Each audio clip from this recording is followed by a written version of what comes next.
오늘 이 본문에 등장하고 있는 모세는 그냥 하나님의 사람으로 만들어진 사람이 아니라는 것을 우리가 깨닫게 되어집니다. 모세의 삶 가운데 있어서 어떤 과정들이 그의 삶 가운데 있음으로 인해서 이 모세라는 훌륭한 민족의 지도자, 또 이스라엘 백성들이 지금도 기억하고 있는 그런 위대한 지도자로서의 삶을 살아갈 수 있는가? 오늘 우리 주의 말씀을 통해서 우리 함께 은혜 나눌 수 있기를 주의 이름으로 축복합니다. 모세가 이렇게 되어지는 그 과정 속에는 이 교육적인 그런 활동들이 상당히 많이 포함되어져 있음을 우리가 보게 되어져요. 그러니까 우리가 이런 학교에서 교육을 받는 교육도 있겠지만 또 사회적인 삶 가운데서 이런 어떤 총체적인 이런 어떤 삶의 교육이 모세의 삶 가운데 있었다는 거죠. 첫 번째로 그의 삶 가운데 있었던 교육은 신앙 교육이었습니다. 모세의 어머니 요게벳이라는 여인이 정말 어떻게 보면 아들을 잃어버릴 수도 있는 상황이었잖아요. 아들을 낳으면 다 죽을 수밖에 없는 이런 시대적 상황에서 정말 극적으로 그 아들이 살아남과 동시에 또 그 아들을 자신의 이 정말로 품에 안고서 젖을 먹이면서 키울 수 있는 은혜를 하나님께서 베풀어 주셨어요. 그러니까 모세는요, 이 친어머니 젖을 먹으면서 이 유아기 0세부터 한 2세, 3세까지 그 어머니 요게벳이 어떤 교육을 시켰겠습니까? 예를 들어서 그런 거 아니겠습니까? 너는 하나님의 자녀이다. 너는 히브리 민족 이스라엘 백성이다.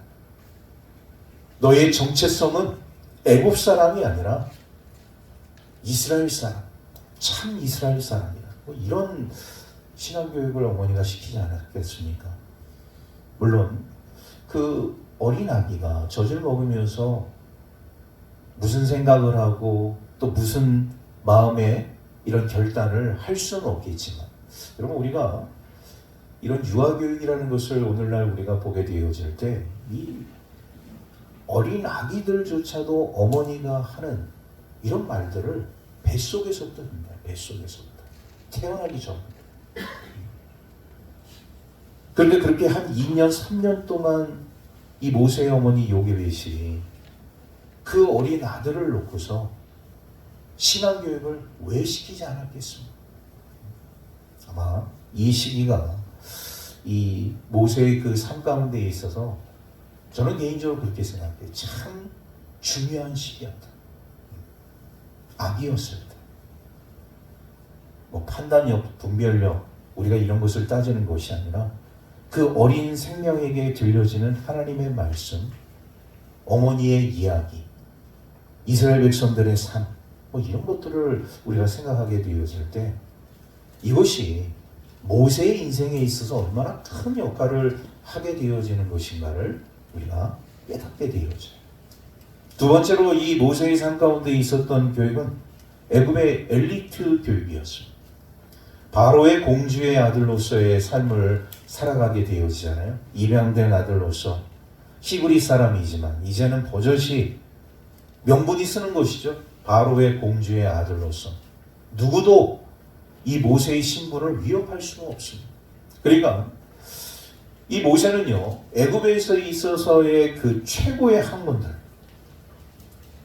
나름대로 역사, 군사학, 경제, 이런 수학이라든지 그 당시에 이 애굽의 문화가 세계 최고의 어떻게 보면은 이 삶을 살아가고 있었기 때문에 애굽에 있어서 이런 최고 명문 학교들이 왜 없었겠습니까? 오늘날로 얘기하면 미국의 하버드 대학이라든지 이런 영국의 이 케임브리지 대학, 옥스퍼드 대학, 거기에 버금가는 최고의 그런 명문 기관에서, 교육기관에서 모세는 반드시 교육을 받았을 거예요. 그렇게 되어짐으로 인해서 세상 교육에 눈을 뜨게 되어지고 세상의 그런 어떤 문화들을 접하게 되어지면서 지도자로서의 그 역량들을 키워나가게 되었다는 것입니다. 모세의 삶 가운데 세 번째로 있는 교육이 있습니다. 그것은 뭐냐? 광야 교육이었어요. 광야 교육. 모세의 인생 가운데서 뜻하지 않게 정말로 충격적인 일이 벌어졌습니다. 한순간에 애굽의 왕자에서 살인자, 범죄자, 도망자가 됩니다. 미디안 광야로 도망갔습니다. 여러분, 모세의 인생 가운데서 미디안 광야에서의 그 삶을 우리가 돌이켜보게 되어질 때 얼마나 비참했겠습니까? 어제까지는 왕자의 삶을 살았는데 최고의 학문과 최고의 명예와 그런 위엄과 존경을 한 몸에 받는 그런 삶이었는데 하루가 지난 다음에 도망자, 범죄자, 실패자. 미디안 광야에서 할 수 있는 일은 아무것도 없었어요. 그냥 거기서 그가 하는 일은 양을 치는 일에 불과했습니다. 혹자는 그런 이야기를 할 수 있어요. 얼마나 좋습니까? 아무 일도 하지 않고 편하게 광야에서 양만 치면 되는 거 아닙니까? 이렇게 이야기하는 사람들이 있어요. 그런데 여러분, 모세의 입장에서 우리가 한번 생각해 볼 때 나는 이 광야에서 양을 치는 사람이 아니라 사람들 앞에서 애굽의 왕자로서 그 위엄과 그 존경을 한 몸에 받으면서 그들을 다스리고 통치하는 그런 지도자의 위치에 서 있어야 할 내가 지금 이런 상황에 놓여져 있다? 이런 범죄자, 살인자, 도망자. 모세 입장에서는 그런 생각을 할 수 있어요. 내가 살아있지만 나는 죽은 거나 다름없다. 수많은 사람들이 그런 상황 속에서 절망, 좌절, 무너질 수밖에 없는 것이. 오늘 우리 그리스도인들의 이 삶 가운데도 마찬가지. 저희가 오늘 이 제목을 하나님의 연단이라는 이런 제목을 붙여봤는데 모세의 이런 어떤 삶의 그 교육 가운데서 가장 하이라이트가 되는 부분이에요. 왜 하나님은 모세의 어머니로부터 이런 신앙 교육을 받게 하셨고 애굽의 최고 엘리트 교육을 받게 하셨고 그리고 왜 광야에서 이런 광야 교육을 받게 하셔요. 광야는 교실도 없고 교과서도 없고 선생님도 없어요.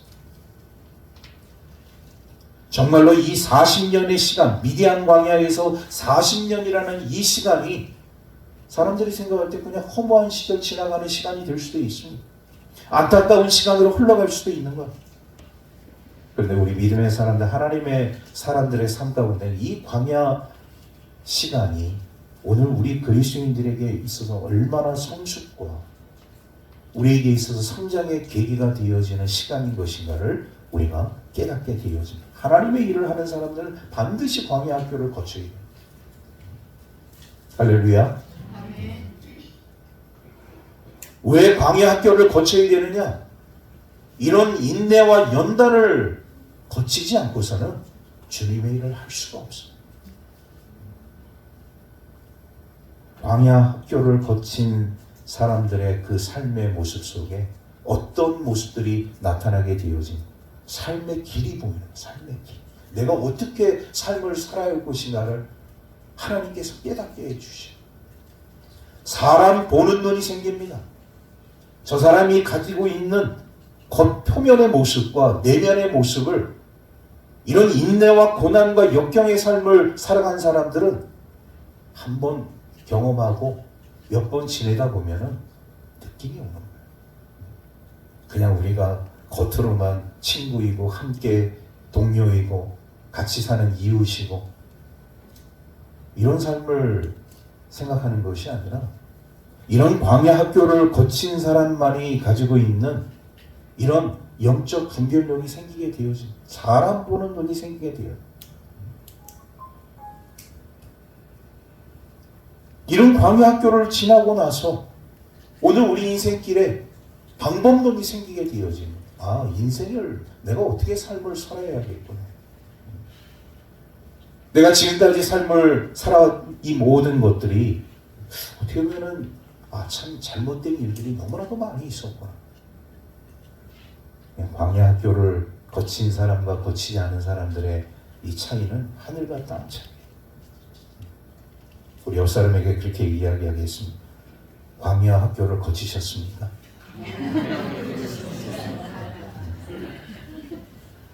많은 사람들이 그렇게 얘기하잖아요. 목사님, 저는 인생의 쓴맛, 단맛 다 겪어봤습니다. 그래요. 인생의 쓴맛, 단맛 겪어보면 하는 것 중에 정말로 중요한 것이죠. 그런데 인생의 쓴맛, 단맛만 경험하셔야 하는데 오늘 이 모세가 삶 속에서 뿐만 아니라 신앙적인 그리고 그의 그 모든 총체적인 삶에서 겪어야만 했던 연단, 이런 시험, 이런 어려움, 이런 고난, 이런 역경, 예기치 못한 이런 상황들, 이런 상황들을 우리가 신앙 안에서 잘 승화시킬 수 있느냐 없느냐에 따라서 우리 인생의 향방이 완전히 180도 달라질 수 있다.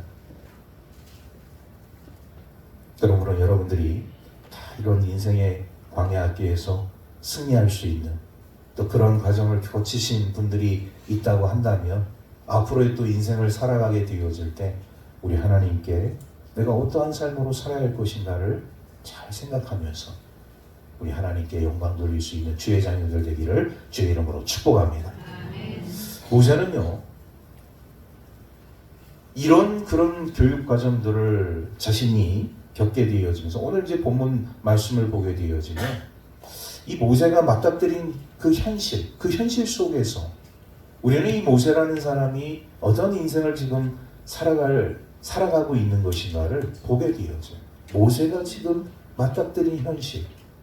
우리 11절, 12절 말씀 우리 함께 다 같이 읽도록 하겠습니다. 시작. 모세가 장성한 후에 한 번은 자기 형제들에게 나가서 그들이 고되게 노동하는 것을 보더니 어떤 애굽 사람이 한 히브리 사람 곧 자기 형제를 치는 것을 본지라 좌우를 살펴 사람이 없음을 보고 그 애굽 사람을 쳐 죽여 모래 속에 감추니라. 아멘.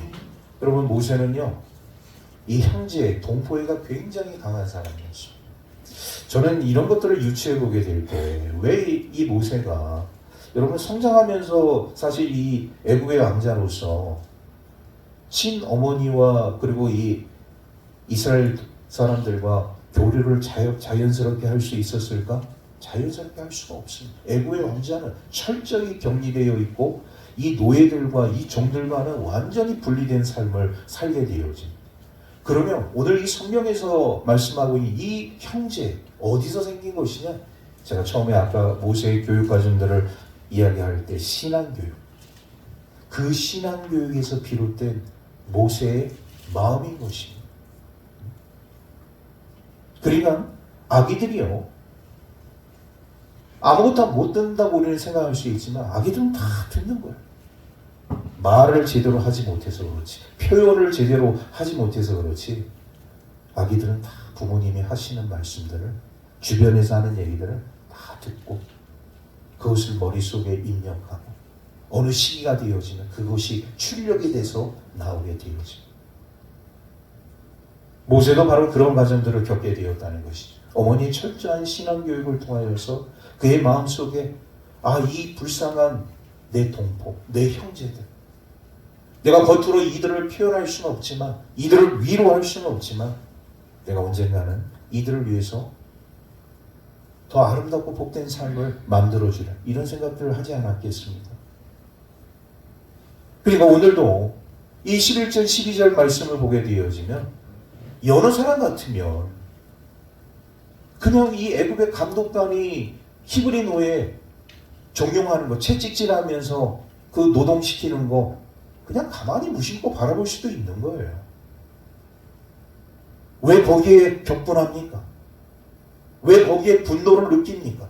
내 동포라는 마음이 있기 때문에, 내 형제라는 마음이 있기 때문에.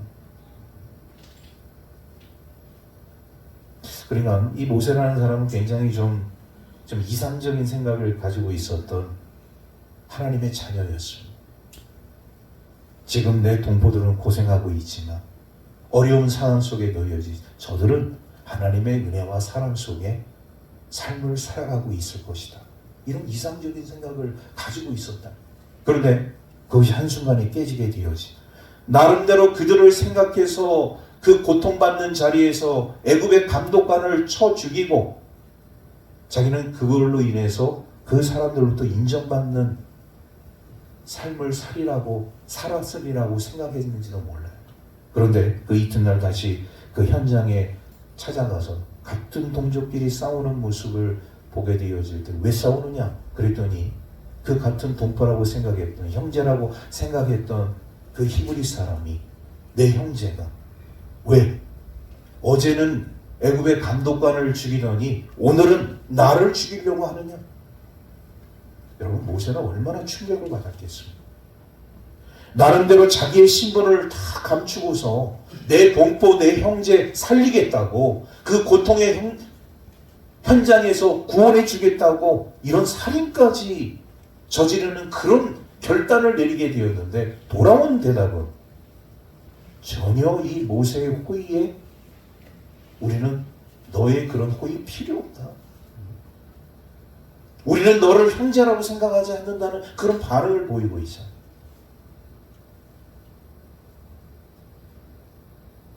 여러분, 모세의 이런 마음 속에 이런 이야기를 듣게 되어질 때 모세는 어떤 생각을 했겠습니까? 굉장히 좌절했을 거예요. 굉장히 마음이 아팠을 거예요. 그러면서 현실을 인식하게 되지. 이 일이 탄로가 나겠구나. 내 동포, 내 형제를 위해서 한 일인데 결국 이것을 통해서 내가 사람을 죽인 일이 애굽의 바로 왕에게 들어가겠구나. 벌써 이게 다 유추가 되는 것이죠. 그러니까 이런 모세의 어떤 삶을 우리가 생각하게 되어질 때, 여러분요, 우리는 이스라엘 백성들이 지금 모세를 향한 마음과 모세가 이스라엘 향한 마음이 전혀 다르다는 것을 우리가 깨닫게 되어집니다.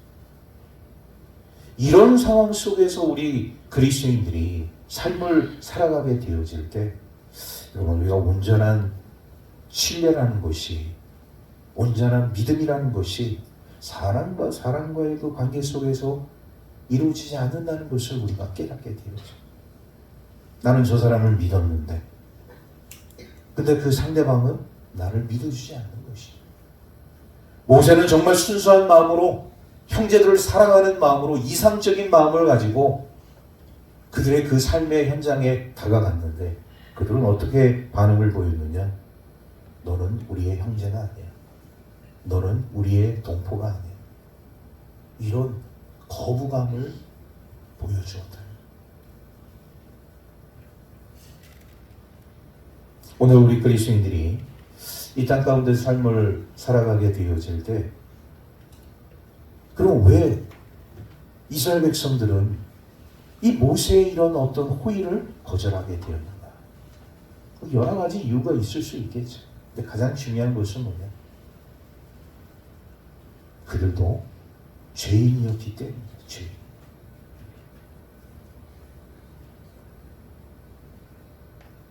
하나님의 백성이라고 해서 다 의인인 것 같죠.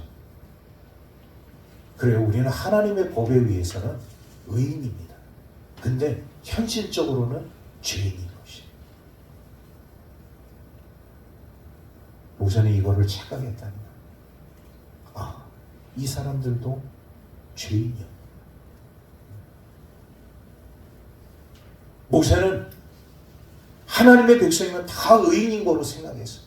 고통받는 거, 현실에서 이렇게 고난당하는 거, 종으로서의, 노예로서의 삶을 살아가는 거.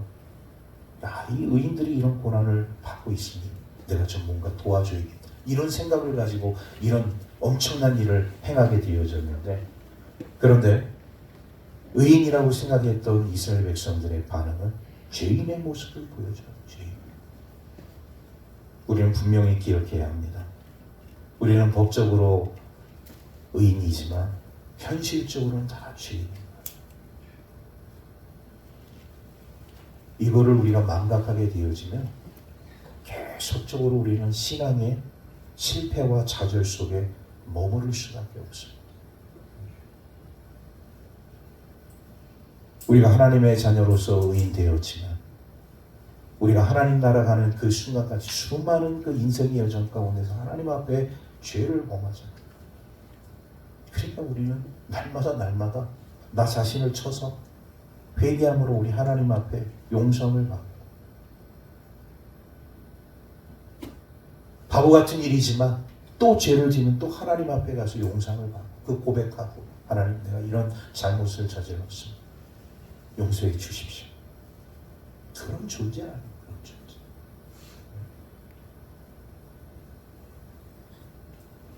사람에 대해서 착각해서는 안 된다는 거죠. 오로지 우리는 믿음의 주여 온전케 하신 예수 그리스도만을 바라봐야 할 줄로 믿습니다. 사람을 바라보면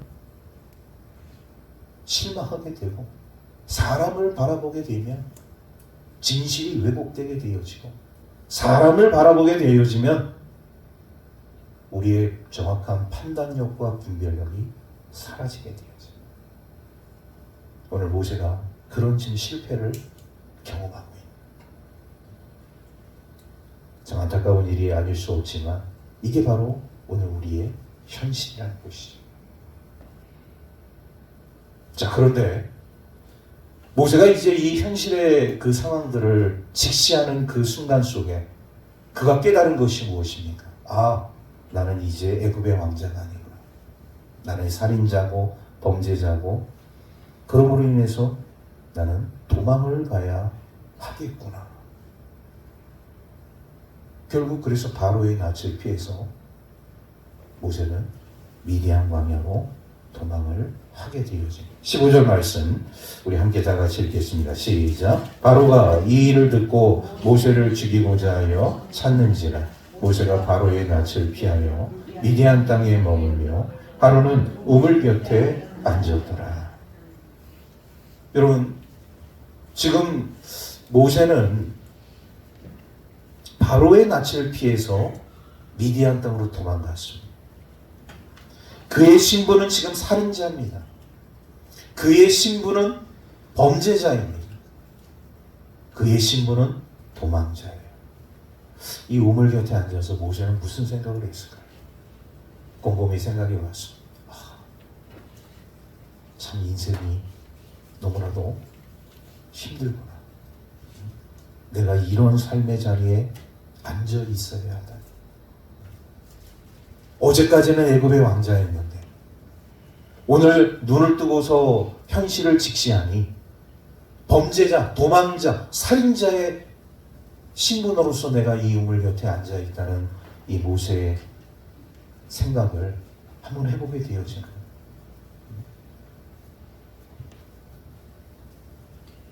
오늘 우리 그리스도인들이 삶을 살아가면서 정말로 중요한 것이 무엇인가? 여러분, 오늘 이 모세를 통해서 우리에게 주는 그 놀라운 교훈이 있습니다.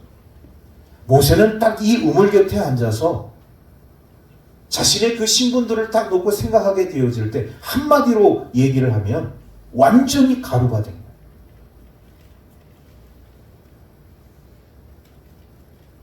명예, 어떤 능력, 어떤 권력, 모세의 삶 가운데서는 찾아볼 수가 없습니다. 완전히 가루가 돼요. 뭐 그런 노래도 있더라고요. 먼지가 돼요. 네. 하루아침에 인생이 가루가 됐습니다.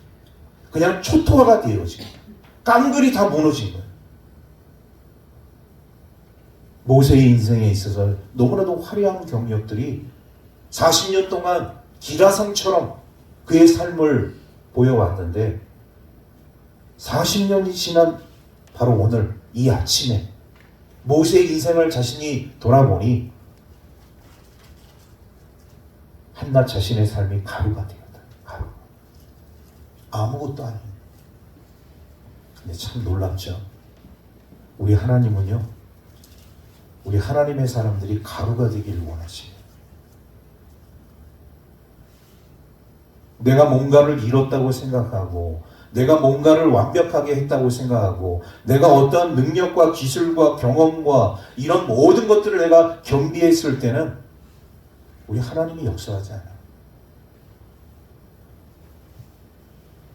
그런데 오늘 이 모세가 미디안 광야 한 우물 곁에 앉아있는 이 순간, 모세는 어떤 존재였느냐? 가루였다는 가루. 아무것도 아닌 존재. 어떤 명예도 찾아볼 수 없고, 어떤 능력도 찾아볼 수 없고, 어떤 권력도 찾아볼 수 없는 한 불행한 인간의 모습. 그런데 정말 놀라운 것은 우리 하나님은, 우리 하나님의 자녀들이 이런 가루가 되기를 원하십니다. 어떻게 보면 우리가 그런 생각, 목사님 정말 우리가 이렇게 가루가 되어야 하겠습니까? 우리가 이 인생에서 이렇게 어떻게 보면 허망한 인생을 살아가야 하겠습니까? 하나는 알고 둘은 모르는 것이죠. 왜 가루가 되어져야 하느냐? 모세도 인생의 가루가 되지 않으면 하나님이 역사하지 않기 때문에, 내가 아무것도 아닌 존재가 되어져야지만이 하나님이 그때부터 일을 하실 수 있는, 내가 무언가가 되었다고 하는 그 순간에는 하나님이 역사하지 않아요. 나를 의지하고 나의 경험과 능력과 기술과 나의 재력과 나의 모든 것을 우리가 의지하지 절대로 우리 하나님을 의지하지 않습니다. 그런데 가루가 되는 그 순간에, 아무것도 아닌 존재가 되는 그 순간에 우리 신앙인들은 제일 먼저 나오는, 하나님 저를 불쌍히 여겨 주옵소서. 그 고백이 나옵니다. 하나님, 저는 아무것도 할 수 없는 존재입니다. 하나님이 이 말씀을 듣기를 원하시는 거예요. 하나님, 제가 이것도 할 수 있고요, 저것도 할 수 있고요, 이런 삶도 살 수 있고요, 저런 삶도 살 수 있습니다. 하나님은 그런 이야기를 듣기를 원하시는 게 아니에요. 하나님, 저는 아무것도 아닌 존재입니다. 저는 가루와 같은 존재입니다. 그러니 불쌍히 여겨 주옵소서. 우리 하나님은 이런 말씀을 듣기를 원하십니다. 우리 인생으로 볼 때는 참 안타깝고 너무나도 아쉽고 너무나도 괴롭고 너무나도 슬프고 너무나도 고통스러운 그 순간이 될 수는 있는지 모르겠지만, 우리 하나님께서는 그래, 네가 그렇게 되어져야 내가 일을 할 수 있지. 그래서 하나님께서 모세가 40년 동안 이 미디안 광야에서 40년 동안 뭐 다른 거 시키시지 않아요. 그냥 목동으로서의 삶을 살게 하신, 목동으로서.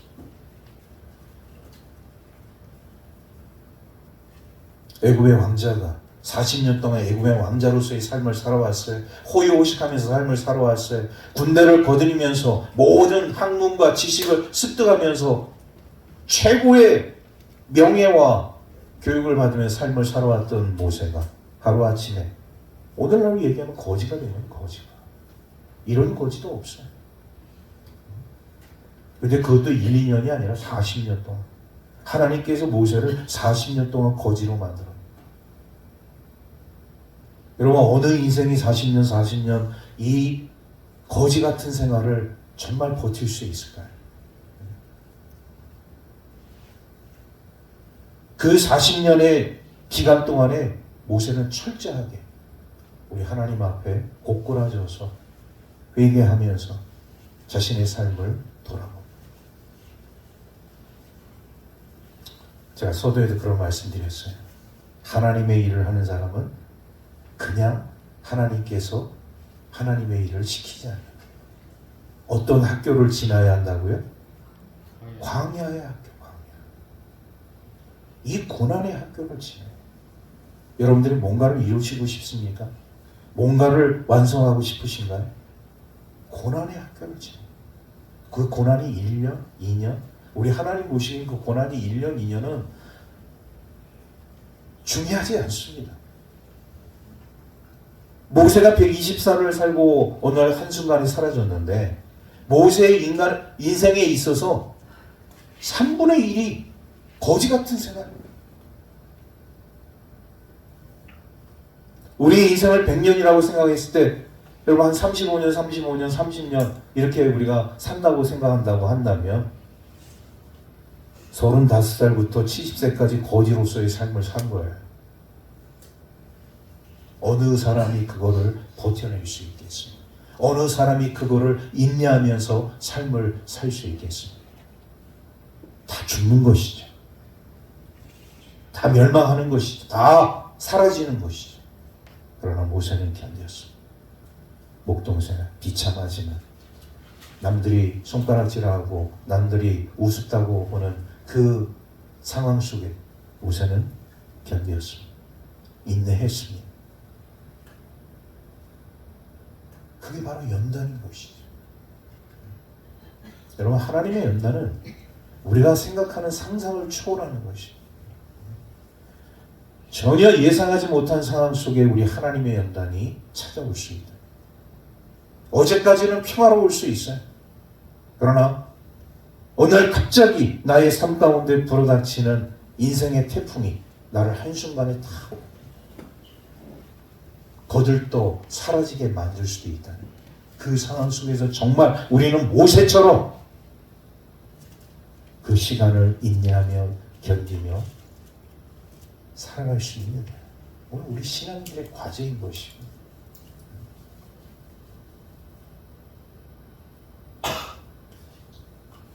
여러분들도 나름대로 인생을 그런 상황 속에서 지내온 분들이 계시겠지만, 저도 이렇게 목회 생활을 하면서 부교육자 생활 가운데 정말로 그 하이라이트 같은 그런 시간들이 있었어요. 한 교회에서 한 10년 동안 부교육자 생활을 하면서 6년 동안 원로 되신 목사님 모시고 4년 동안 새로 오시는 담임 목사님 모시면서 제가 지금까지 인생에 경험한 그 모든 정말 고난과 역경을 그때 다 겪은 것 같아요.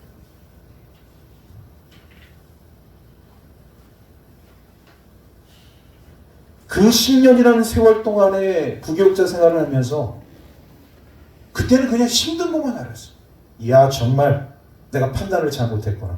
원로 목사님 은퇴할 때 같이 나도 다른 곳으로 이동했어야 되는.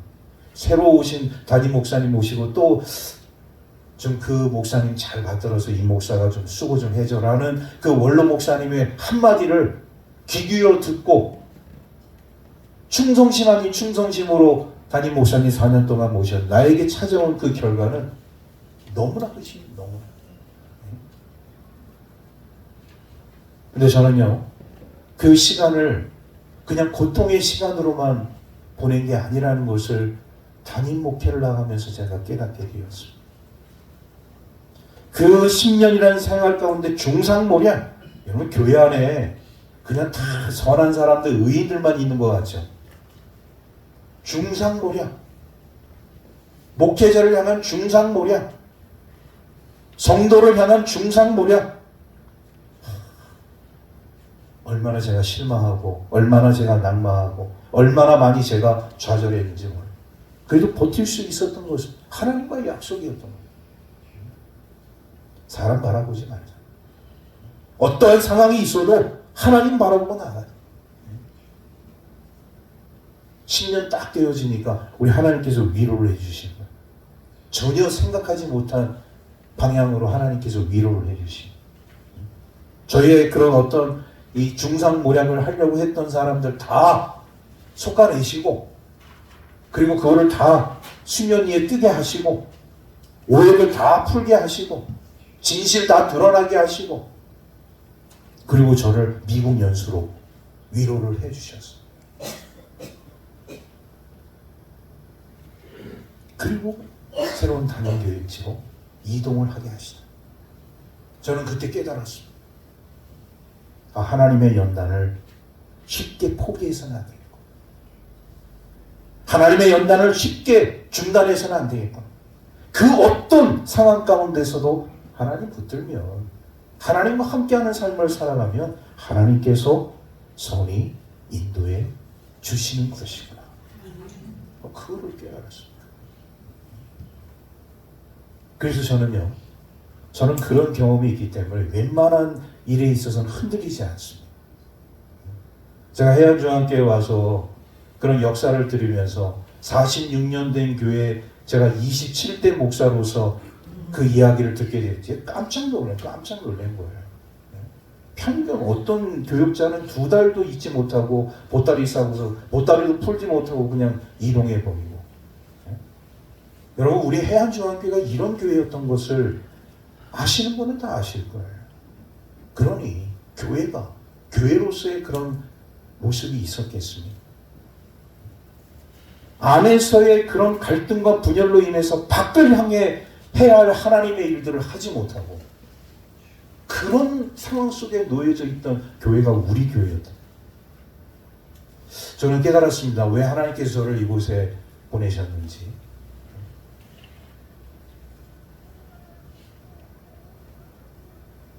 처음에 저도 이 말씀을 준비하면서 이 양국은 해안이 광야구나.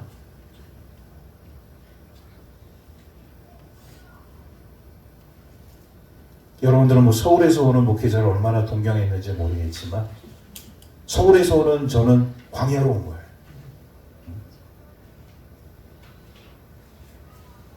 그런데 중요한 것은 뭐냐? 저는 모세의 마음을 알 수 있을 것 같아요. 그가 40년 동안 이 미디안 광야에서 무엇을 했는가를 생각하게 되어질 때 모세의 마음을 조금은 알 것 같아요.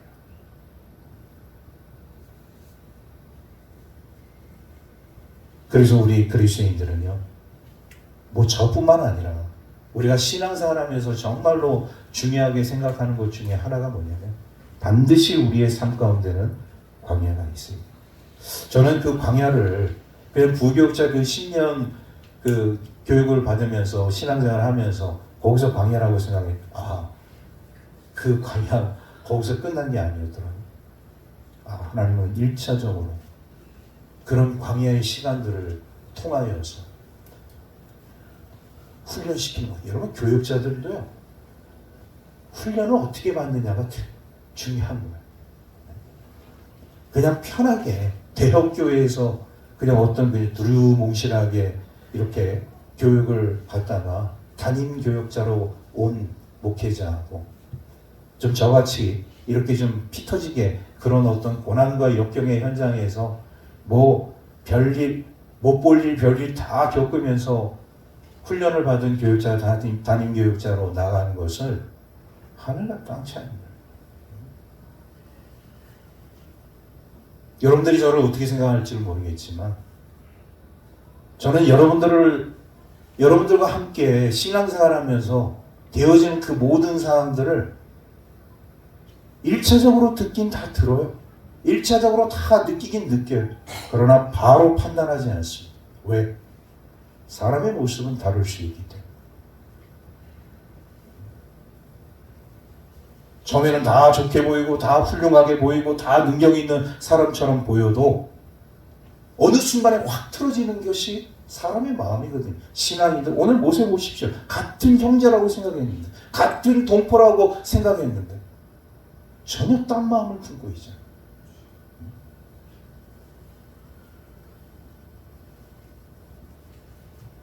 그러니까 오늘 우리 그리스도인들이 삶을 살아가면서 중요한 것이 뭐예요? 남들이 하는 말에 1차적으로 귀를 기울이지 마십시오. 그 사람이 신앙이 좋든 신앙이 좋지 않든 어떤 사람이 비난과 정죄를 하게 되어질 때 내 스스로 그냥 1차적으로 판단하지 마세요. 하나님께 먼저 나아가십시오. 하나님께 먼저 나아가는 것이 중요해요. 왜 그것이 중요하냐? 1차적으로 이게 딱 판단을 하잖아요. 분별력이 없으면 결국 사탄의 우리는 놀이개가 될 수밖에 없어요. 그런 삶으로 나아갈 수밖에 없어요.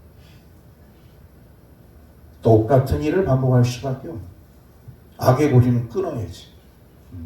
동요되지 않고 믿음의 방향을 지키고서 온전한 신앙과 온전한 믿음으로 나아가게 되어지면 그것이 내가 생각했던 그런 어떤 삶의 모습들이 신앙 안에서 믿음 안에서 바로 보이게 되어지는 거예요.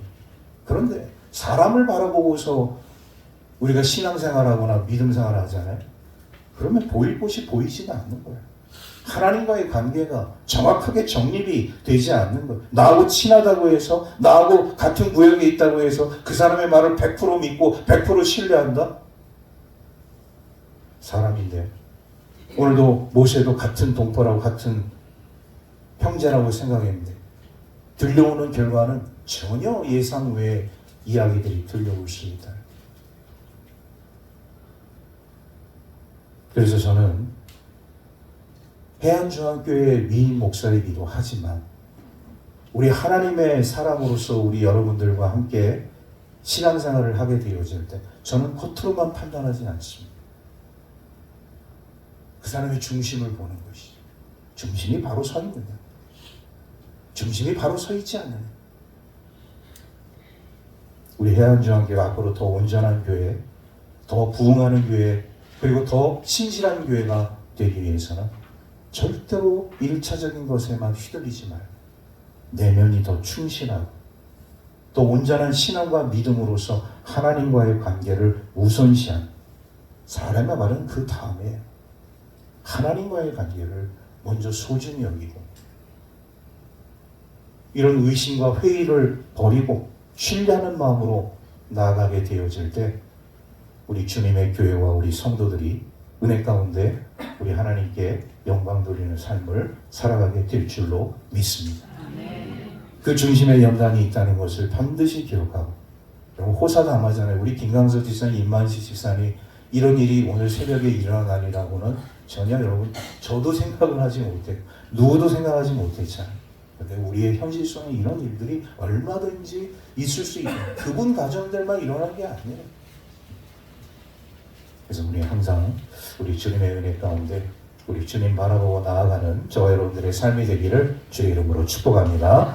기도하겠습니다. 하나님 감사합니다.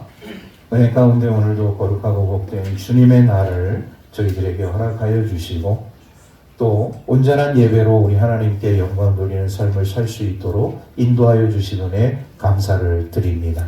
우리의 삶 속에 수많은 연단과 또 고난의 과정들이 있지만 믿음의 주요 온전케 하신 예수 그리스도만을 바라보며 우리 주님께 맡기며 주님의 지도하심을 받으며 주님과 동행하는 삶을 살아가는 하나님의 백성들 되게 하여 주옵소서.